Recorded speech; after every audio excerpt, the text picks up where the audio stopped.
Hi everyone, Mr. Mike here. So in this video, it's the third one in the series and the last one to show you how to prepare a lesson that uses Kami for the purpose of pretty much a chart paper during this distance learning.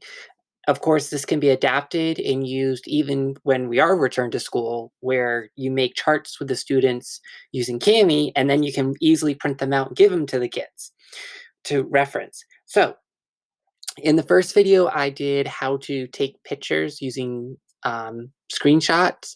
And then in the second video, I showed how to get those screenshots into Kami and then how to cover them so that you can make your lesson interactive. Because I'm making a chart for kindergartners, I don't want them to see all the teaching points for the week, just to focus on the one of the day.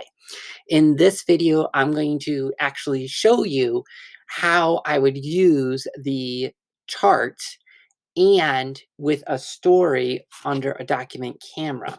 So you're going to see those two things up on the screen. And I would do this with the students either as a recorded lesson using this program, Screencastify, or using Google Meet or Zoom, whatever your district's using. Those two platforms allow you to record the screen as well, as long as it's okay with your district. So, and just a reminder, I'm doing it in Kami because Kami is really easy to annotate on whatever's on the screen. You could do this in Google Slide or Google Drawing, but the drawing features aren't as nice. You could do this in Office PowerPoint. Again, drawing features aren't that nice. And you can modify it to do it in Seesaw. So, but this I'm going to show you how to do in Kami. Now I'm going to show you how this would look in a either recorded lesson or a live lesson. In this case, it's going to be a recorded lesson. And this is just a mock.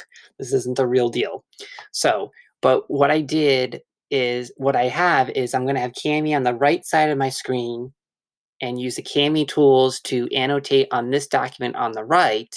And then I have the book under my document camera on the left side. Now to annotate on Kami, obviously I'm using Kami tools.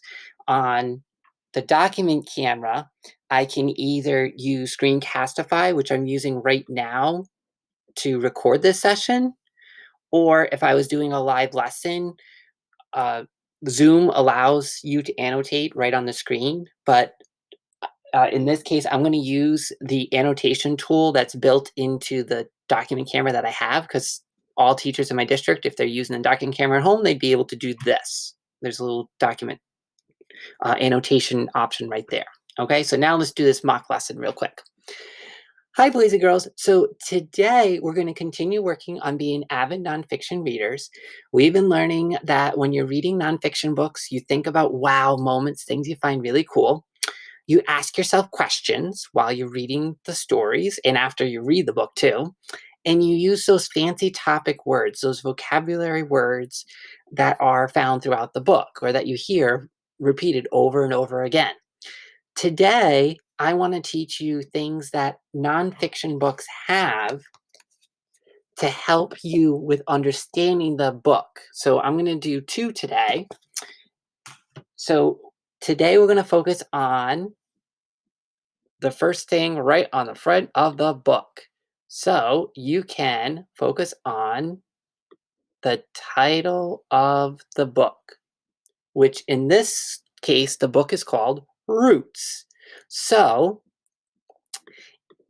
when you are reading a book, you can look at the title to help you understand the book.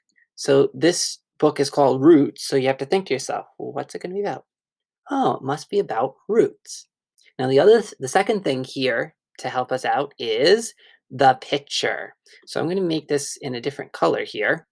So the picture also helps you know what the story is about. So you can see here in this book that there is a whole bunch of roots, all those lines, okay? And that is what you would find if you pulled up any plants. You would find roots that would look like that in some shape or form. So I'm going to draw two arrows here.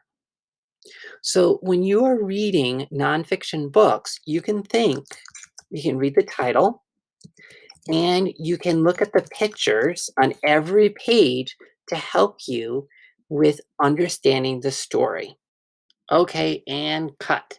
Now I'm going back to presenter mode here. So now I have shown you how to do this in a live lesson or a recorded lesson. You could make this more interactive if you wanted to have the kids in the Kami document be able to check off what they were doing, things like that. But I'm not going to get into that. The kids are going to respond on Seesaw with either telling me what how the pictures or title helped them, or draw a picture, or record themselves with a video. So in this video, we learned how to model how to use a chart made in Kami with a record lesson. Again, this was doing this in Kami because Kami is a great tool to use like as a whiteboard or as an interactive chart paper, pretty much. But you can do it in Google Slide, Google Drawing, PowerPoint, or Seesaw, or other platforms. These are just the ones I'm familiar with. I hope you found this video helpful. If you're looking for other ideas of how to do distant learning or support with distant learning, you can check out my YouTube playlists, or just look at all the videos I've posted in the past several weeks. You can also check out Mr. Mott's Tech blog. I post things as teachers ask me for help. I usually create a post to help them because it usually helps other teachers as well. I've also now launched a Twitter account, so you can find me at TechMott, and I'll post little like tidbits up there or updates of when I post other videos. Now, other things, if you need help with doing a recorded lesson, I recommend you check out my video about how to do Zoom in a live lesson. Because if you're allowed to record with Zoom, then you could use those features and just record the screen. You can do Google Meets does something similar. So if you watch the the Zoom video, then it would apply to Meets, just slightly different format. And then also, if you're looking, how can I use Screencastify? Just go to Screencastify's YouTube page, and they have great tutorials on how to use Screencastify. All right, good luck.